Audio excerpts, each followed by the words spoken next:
Hello मित्रों, स्वागत है आपके अपने YouTube channel the nursing officer में। मैं Anil Mahawar, nursing officer GTB hospital, Delhi. I also selected Rajasthan CHO 2020 and AIIMS Raebareli NORCET 7 all India secure rank 658 and DSSV all India secure rank 501।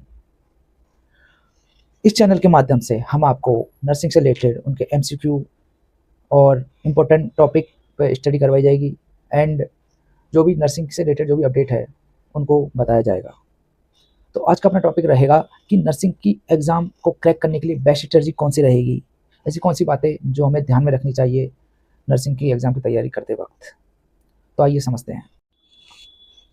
हाल ही फिलहाल में जो नॉर्सेट 10 अभी 30 अप्रैल को लगा है, आई होप सबका अच्छा गया हो।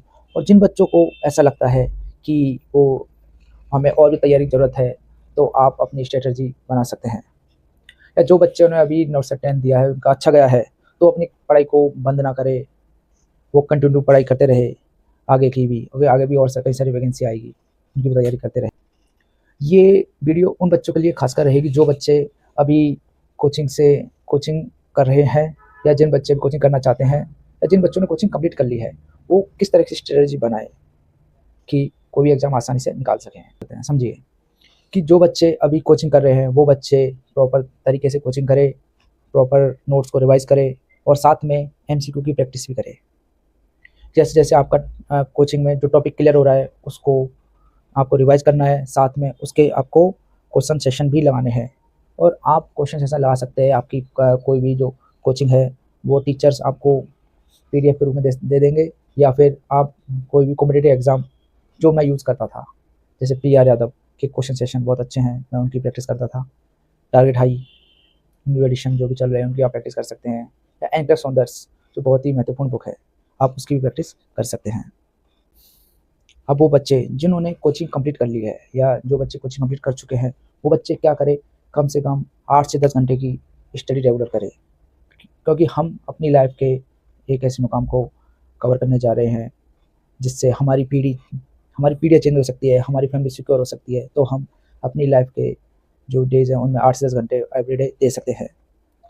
आपको पता है जैसे कि अगर आप एक गवर्नमेंट नर्सिंग ऑफिसर बनते हैं तो आपकी सैलरी करंट में 1 लाख के आसपास रहेगी, और अभी तो 8 पे कमीशन आने वाला है। तो आपको पता ही है 8 पे कमीशन में सैलरी लगभग ऐसा माना जा रहा है कि 1.25 लाख या 1.5 लाख से तक हो जाएगी। तो आप मेरे हिसाब से 8 से 10 घंटे निकाल सकते हैं अपनी स्टडी के लिए, एक गवर्नमेंट नर्सिंग ऑफिसर बनने के लिए। तो चलिए शुरू करते हैं कि अपन समझते हैं कि मोस्ट कौन से ज़्यादा सब्जेक्ट मैटर करते हैं जो वेटेज डालते हैं एग्ज़ाम में। जो एम्स के हो गए, RRB के हो गए, DSSB के हो गए, जो मोस्टली नर्सिंग एग्ज़ाम में सबसे ज़्यादा वेटेज डालने वाले सब्जेक्ट हैं, जैसे कि MSN, पीडिया, OPG, fundamental and psychiatric. ये ऐसे सब्जेक्ट है, मेजर सब्जेक्ट्स, जिनको आप प्रॉपर तरीके से फोकस करें। 80% क्वेश्चन इसमें से आने के चांसेस ज़्यादा रहते हैं। और साथ में PYQ की प्रैक्टिस ज़रूर करें। प्रीवियस ईयर के क्वेश्चंस बहुत ज़रूरी है पढ़ना। 5 से 7 साल के जो भी प्रीवियस ईयर के क्वेश्चंस हैं उनको, उनकी MCQ की प्रैक्टिस प्रॉपर करें, ताकि हमें पता चलता रहे कि हमारी जो हम पढ़ रहे हैं वो किस तरीके से हमारी पढ़ाई हो रही है, जिससे हम सेल्फ एनालाइज कर सकते हैं। और हमें ये पता होना चाहिए कि हमारे इम्पोर्टेंट टॉपिक कौन कौन से हैं जो बार बार रिपीटेड एग्जाम में पूछे जा रहे हैं। ये हमें PYQ से ही पता चलेगा। इसलिए प्रीवियस ईयर के क्वेश्चन प्रैक्टिस करना बहुत ज़रूरी है, और उन्हीं टॉपिकों पर ज़्यादा फोकस करें जो टॉपिक बार बार पूछे जा रहे हैं, उनको ज़्यादा पढ़ें। ये चीज़ आपको ध्यान में रख के ही आपको स्ट्रेटजी बनानी है। अगर हम प्रीवियस ईयर्स के क्वेश्चन प्रैक्टिस करते हैं और हमारे क्वेश्चन ज़्यादा गलत हो रहे हैं, तो हमें सेल्फ एनालिसिस होगा कि हमें और भी आवश्यकता है अपने जो फुल नोट्स हैं उनको रिवाइज करने की। तो इसलिए हम प्रीवियस ईयर के क्वेश्चन को बार बार पढ़ें। ज़्यादा चांसेस है अगर हमारे क्वेश्चन गलत हो रहे हैं तो वो हमें वो टॉपिक याद नहीं है। और सबसे इम्पोर्टेंट बात, अपनी वीकनेस पर फोकस करें। कैसे पता चलेगा कि हमारी वीकनेस क्या है क्या नहीं है, ये सबसे इम्पोर्टेंट चीज़ है। फॉर एग्जांपल, आपने किसी भी कोचिंग की टेस्ट सीरीज ले रखी है, या फिर आप किसी भी कॉम्पिटिटिव बुक से टेस्ट दे रहे हैं, तो आप देखेंगे कि हमारे क्वेश्चन बार बार गलत हो रहे हैं, वो टॉपिक बार बार गलत हो रहे हैं, जिनसे क्वेश्चन बार बार पूछे जा रहे हैं वो टॉपिक गलत हो रहे हैं। तो आप समझ जाइए कि ये क्वेश्चन आपको, वो टॉपिक्स आपको पढ़ना बहुत ज़रूरी है, जिनसे क्वेश्चन बार-बार गलत हो रहे हैं। और ये भी याद रखिए, जो टॉपिक गलत हो रहे हैं वो इम्पोर्टेंट है या नहीं, वो भविष्य में आएँगे या नहीं, क्योंकि प्रीवियस ईयर में अगर वो क्वेश्चंस आए हैं तो इम्पोर्टेंट टॉपिक है, तो उन पे ज़्यादा फोकस करें, वही आपकी वीकनेस है। ऐसे डे बाय डे आप अपनी स्ट्रेटजी को और मजबूत कर सकते हैं। और सिलेक्शन लेने के सबसे इम्पोर्टेंट चीज़ मैं ये मानता हूँ कि आप सबसे पहले स्टडी में 2 चीज़ सबसे इम्पोर्टेंट होती है, एक तो होता है रिपीटेशन, एक होता है कंटिन्यूटी। तो रिपीटेशन बहुत ज़रूरी है। जैसे कि हमने नोट्स पढ़ लिए, तो हमें बार-बार वो नोट्स पढ़ने हैं, ये नहीं कि हमने आज पढ़ लिए तो हम 1 महीने तक या 15 दिन तक दोबारा उनको रिवाइज़ ना करें। इसलिए हमें नोट्स प्रॉपर पढ़ने चाहिए रेगुलरली, हमें बार-बार रिवाइज़ करते रहना चाहिए ताकि हमें वो माइंड में रिवाइज़ होते रहें, हमारी मेमोरी में सेव होते रहें, भूले नहीं। दूसरा है कंटिन्यूटी। कंटिन्यूटी इसलिए बहुत मैटर करती है क्योंकि फॉर एग्ज़ाम्पल आप अभी पढ़ रहे हो, आपने 2 1 डेढ़ महीने पढ़ाई करी, फिर बीच में 15-20 दिन का गैप ले लिया। तो हमने जो 1 महीने की पढ़ाई करी है वो हम क्या भूलने के चांसेस काफ़ी ज़्यादा रहते हैं। मैं भी पहले पढ़ता था, फिर कुछ 15-20 दिन पढ़ाई नहीं करी तो ऐसा लगता था कि सब कुछ भूल चुका हूँ। तो इसलिए सबसे इम्पोर्टेंट होता है कि आप प्रॉपर तरीके से कंटिन्यूटी बनाए रखें। फॉर एग्ज़ाम्पल आप कभी-कभी सबकी लाइफ़ में ऐसे बिज़ी डेज़ आते हैं कि जिस टाइम हमारी पढ़ाई नहीं हो पाती है, 3-4 दिन कोई फैमिली फंक्शन आ गया, कोई प्रोग्राम आ गया या फिर हम कहीं पे चले गए। तो कोशिश करो कि अगर हम बिज़ी शेड्यूल चल रहा है तो हम अपने 24 आवर्स का जो बिज़ी उसमें हम 2-3 घंटे तो एज़ इट इज़ निकालें और रेगुलरली आपको 8 से 10 घंटे निकालने हैं। तो इससे इससे आपका जो बिज़ी शेड्यूल वाला डे है वो भी ख़राब नहीं होगा, 2-3 घंटे भी निकालोगे तो बेटर रहेगा। ऐसे कर के आप इस चीज़ को कंटिन्यू रख सकते हैं। नॉर्थ सेट 10 लगने के बाद अब हमारे पास नॉर्थ सेट 11 के लिए आई थिंक 4 से 5 महीने के आस-पास बचे हैं। तो सबसे पहले आपको क्या करना है, जैसे मई और जून, ये 2 महीने सबसे पहले आपको आपके जो फुल नोट्स हैं, उनको प्रॉपर तरीके से पढ़ें, प्रॉपर तरीके से उनको याद करें और साथ में एमसीक्यू भी डेली एमसीक्यू प्रैक्टिस करें।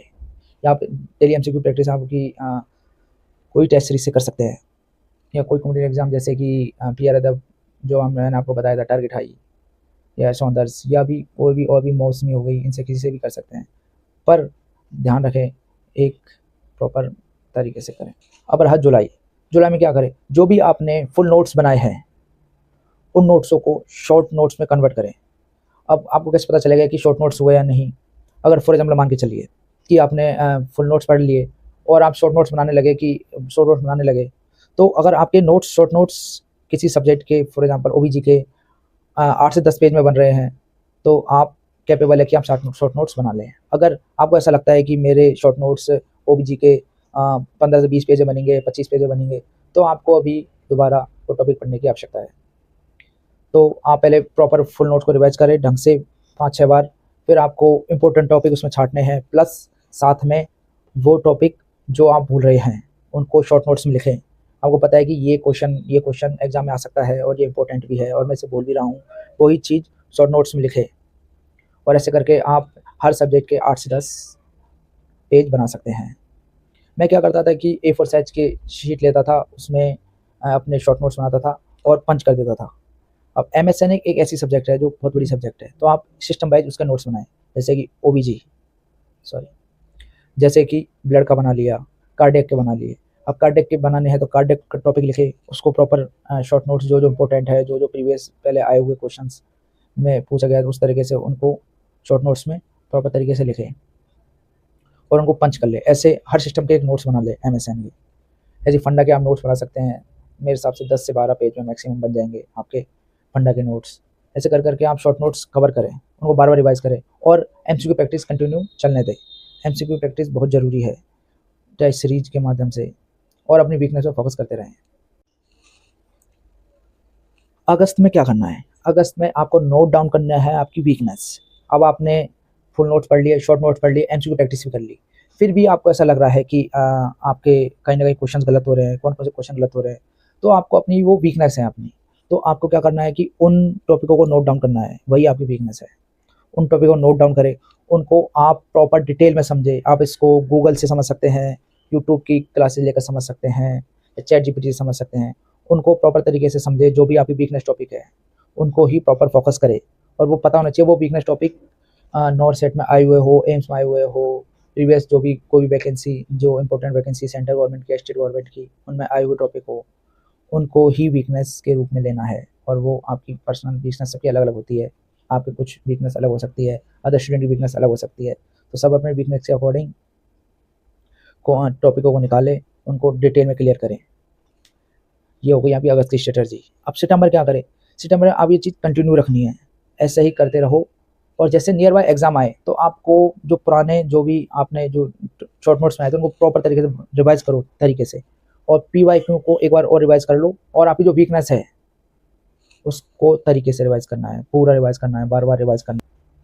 अगर आप इन बातों को ध्यान में रखते हुए स्टडी करेंगे तो आप नर्सिंग का कोई सा भी एग्ज़ाम आसानी से निकाल सकते हैं। जैसे एम्स हुआ, डीएसएसबी हुआ, एजीपीजीआई हुआ, आरएमएल हुआ, कोई सा भी एग्ज़ाम हो आप आसानी से निकाल सकते हैं। आप अगर इन बातों को आप माइंड में ध्यान में रखेंगे तो सिलेक्शन आपका आसानी से होगा, कोई भी नहीं रोक सकता आपका सिलेक्शन।